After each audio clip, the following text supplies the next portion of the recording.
एक 80 साल की माता श्री है। जब वो हॉस्पिटल्स में आई है तो कंप्लेन ये कर रही थी कि मेरे जो है कि राइट साइड जो है कि पाँव से चला नहीं जा रहा है ना।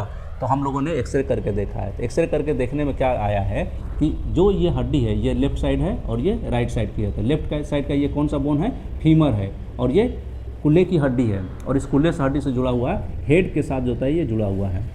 इसको बीच वाले को बोलते हैं नेक रीजन बोलते हैं, और ये हेड होता है, और ये जो है कि फीमर का जो है कि बॉडी जो होता है इस हड्डी से और इस हड्डी के बीच में क्या होता है, थोड़ा सा गैप होता है जो कि कार्टिलेज होता है, इसी से ज्वाइंट होता है और ये मूव करता है। मूव करने के दौरान जो होता है किसी तरह का कोई पेन वगैरह नहीं होता है। नॉर्मली ये केस होता है ना। लेकिन इनकी जो तो क्या हुआ है कि गिरने की वजह से जो होता है कि ये जो बीच का हड्डी है, जो नेक रीजन है, ये फ्रैक्चर कर गया है। जैसे ही फ्रैक्चर कर गया, टूट गया है, तो टूटने की वजह से इनको क्या कंप्लेंट हो रहा है, पेन आ रहा है, दर्द हो रहा है ना, दर्द हो रहा है।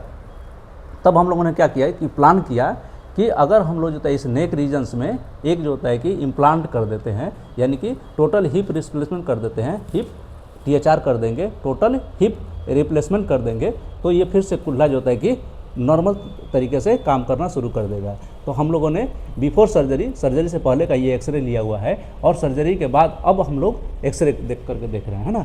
तो सर्जरी के एक्सरे करने के बाद हम लोग को कुछ इस तरह का स्ट्रक्चर दिखाई दे रहा है। अब हम लोग समझेंगे कि ये जो है फीमर है, और इसी फीमर में क्या करते हैं कि हम लोग इसको प्लांट कर देते हैं और ये कटोरी जैसा स्ट्रक्चर में इसको फिक्स कर देते हैं। अब ये अच्छा से जो होता है कि अच्छा से क्या हो रहा है, मूव कर रहा है।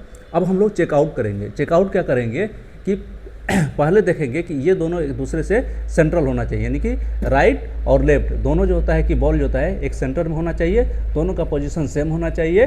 दूसरा बात, और तीसरी बात क्या होना चाहिए कि मूव करने के दौरान जो होता है किसी तरह का कोई पेन नहीं होना चाहिए, है ना। अगर इस तरह का चीज़ें हो रहा है, पेन नहीं कर रहा है, बराबर जो होता है कि वो चल पा रहा है, तो समझेंगे कि ये हमारा ऑपरेशन जो होता है सक्सेसफुल हो गया है ना। और इस प्रोसेस को हम लोग बोलते हैं टोटल हिप रिप्लेसमेंट बोलते हैं, यानी कि THR बोलते हैं। ठीक है, थैंक यू दोस्तों।